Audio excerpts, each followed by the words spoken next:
Saudos, que tal como están, o Concello acabará pagando unha indemnización de 700.000 euros pola hora e o guindastre pola cabezonería de Compostela Berta.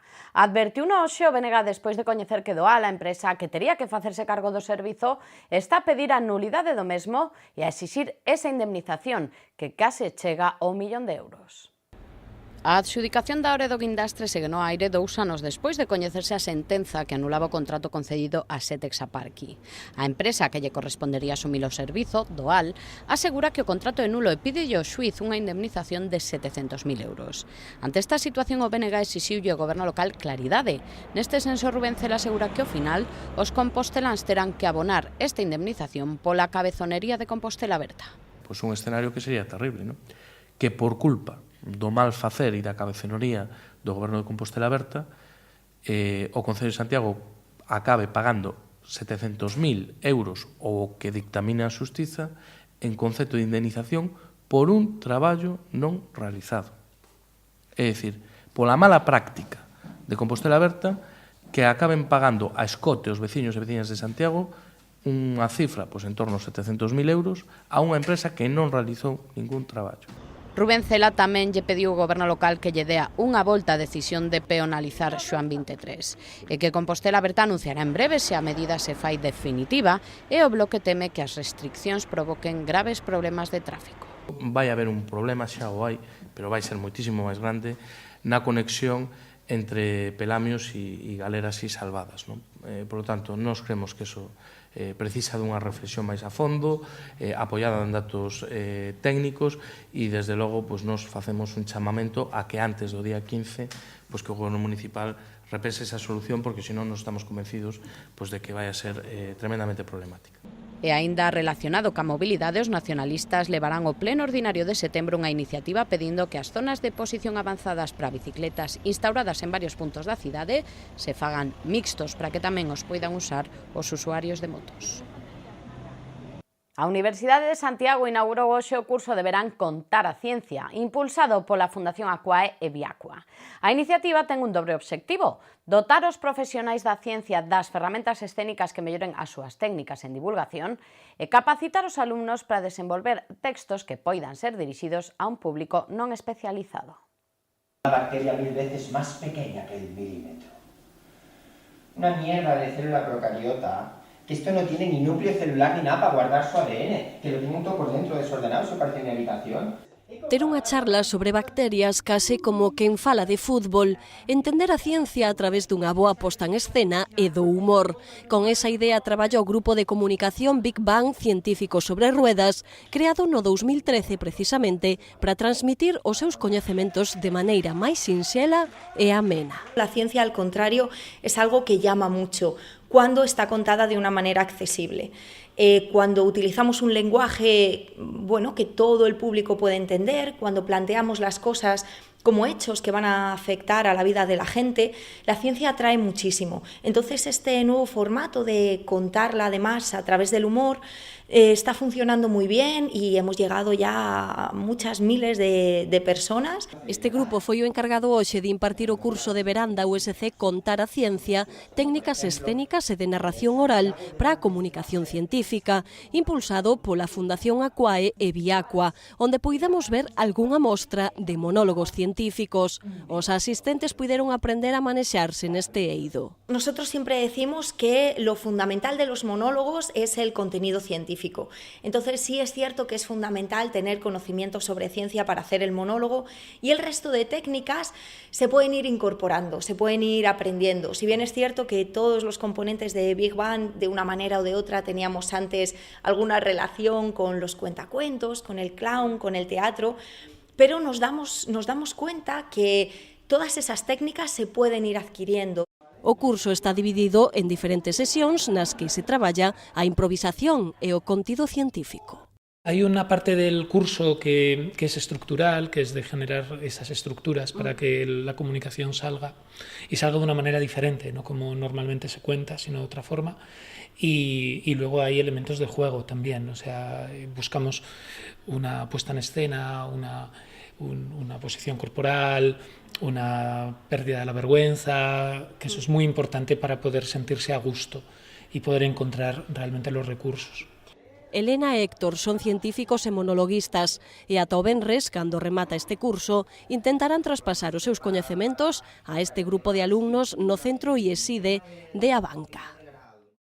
Imos agora ata San Martiño Pinario, sede do Instituto Teolóxico Compostelán, que acolle dende hoxe as xornadas de teoloxía. Nesta 18ª edición, o evento está dedicado ás reformas da Igrexa, coincidindo co 5º centenario da Reforma de Lutero.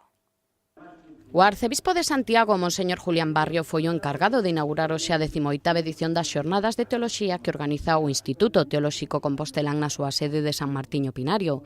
Tamén o deán da Catedral Segundo Pérez participou na apertura do encontro que está centrado na reforma da Igrexa cando se cumpren 500 anos da reforma de Lutero. Entre os intervintes no evento cabe salientar o profesor xesuíta Fernando García de Cortázar, o obispo de Almería, Monseñor Adolfo González, ou o obispo de Ourense, Monseñor Leonardo Lemos. As xornadas prolongaránse ata o vindeiro venres. Máis cousas, Pippi Arnold ou The Saffers serán algunhas das estrelas que nos deixará en outubro e novembro o Festival Outono Codax. Nesta 7ª edición, a Sala Capitol será o escenario central do certame que traerá 6 citas con mellor da música negra. Coa próxima chegada do outono son moitas as citas de importancia que se acumulan na Axenda Cultural Compostelá. Esta mañá presentouse un deses eventos que marcan a diferencia en Santiago, o Outono Codax Festival, un certame de música negra que celebra a súa 7ª edición. Un festival que segue a apostar por ritmos aos que cada día se suman máis e máis adeptos: soul, blues, rhythm and blues, funky, boogie, rock and roll. Son todos seres que Outono Codax percorre a través das décadas máis clásicas, pero que, como sabedes, redescubre tamén nas novidades que presenta o panorama actual destes xéneros. O festival permite escoitar a artistas de nivel mundial que poucas veces ou nunca actúan en España, pero tamén aposta polos músicos destes xéneros, ás veces descoñecidos, que temos en Galicia. Creo que hai poucos actividades culturais tan completas hoxe en día, porque é unha actividade cultural na que, ademais de poder ter o privilexio de escoitar e de asistir a concertos de grandes figuras internacionais que moitas veces non estiveron aquí, tamén ofrecen a posibilidade de presenciar concertos de grandes artistas e grandes estrelas galegas que todos, algúns coñecemos e outros non. Visibilizar a calidade que tamén temos aquí no noso sector musical. O festival terá como escenarios a Sala Riquela, onde os concertos serán de balde ata completar aforo, e a Sala Capitol, onde as entradas custarán 20 euros na venda anticipada, con posibilidade de facer abonos. Pippi Arnold abrirá o cartel o 26 de outubro e tras outras 4 citas pechará o ciclo de Saffers e Sugar Daddy o 18 de novembro.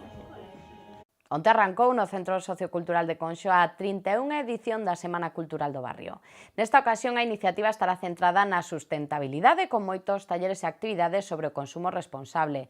As xornadas alongaránse ata o sábado 9. A 31ª edición da Semana Cultural de Conxo arrancou onte cun obradoiro infantil sobre reciclaxe. O evento remata o 9 de setembro e contará ademais ata o día 26 cunha exposición sobre comercio xusto organizada por Panxea, e que a iniciativa quere centrarse na sustentabilidade con actividades como unha horta urbana e rutas ciclistas.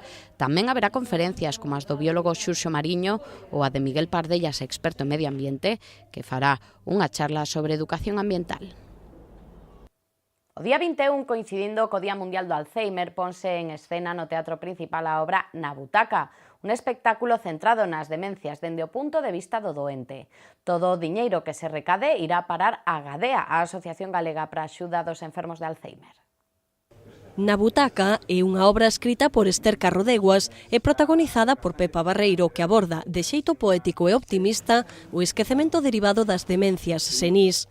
Poderémola ver o vindeiro día 21 no Teatro Principal. Será o acto central de celebración do Día Mundial do Alzheimer. A protagonista recoñecía a importancia que ten este papel para a súa carreira e como as súas propias vivencias lle permitiron preparar o personaxe. Se me está cumprindo moitos desexos, é como se fose a miña fada. Me está cumprindo moitos desexos. Facer un espectáculo que sexa moi cercano para min. Isto é moi cercano para min. Home, todos os personaxes os achegas a ti, pero este especialmente, básicamente, porque meu pai morreu con Alzheimer, miña nai ten unha demencia, que ten moito que ver con este espectáculo. Para min é o meu modelo, quizá aquí, do que falaba Esther, de ese esquecemento que a veces padecemos máis as persoas que coidamos.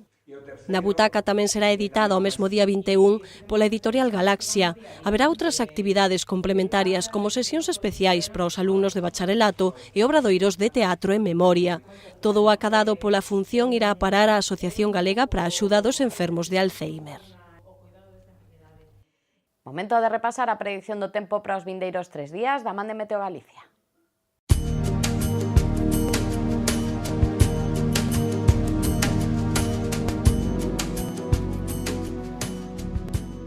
O xoves en Santiago agardanse ceos pouco anubrados ou despexados na metade sur da comunidade e con nubes baixas na metade norte. As temperaturas mínimas sufrirán un lixeiro descenso, mentres que as máximas non terán cambios significativos. O vento soprará frouxo de compoñente norte.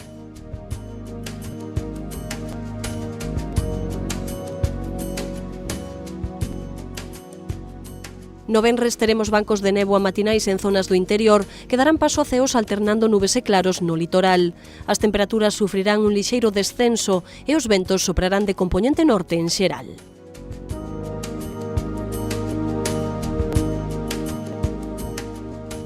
Para sábado haberá bancos de néboa matinais en zonas do interior que darán paso a ceos alternando nubes e claros no litoral. Á noite os ceos quedarán cubertos con chubascos, as temperaturas sufrirán un lixeiro descenso e os ventos soprarán frouxos de compoñente oeste.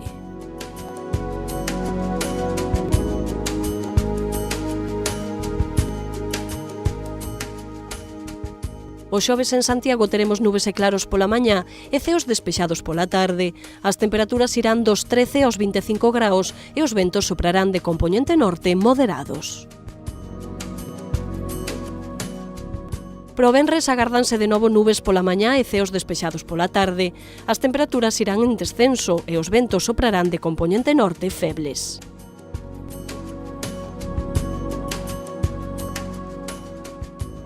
O sábado teremos chubascos e temperaturas que seguirán descendendo ata quedar as máximas nos 21 graus.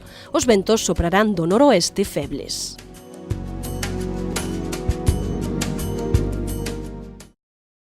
Antes de despedirnos, botamos unha ollada nos Axenda Cultural na que lles achegamos algunhas propostas interesantes para o seu tempo de lecer.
Estas foron as noticias do mércores en Santiago. Agora chega a entrevista do Preguntoiro con Silvia Castiñeiras.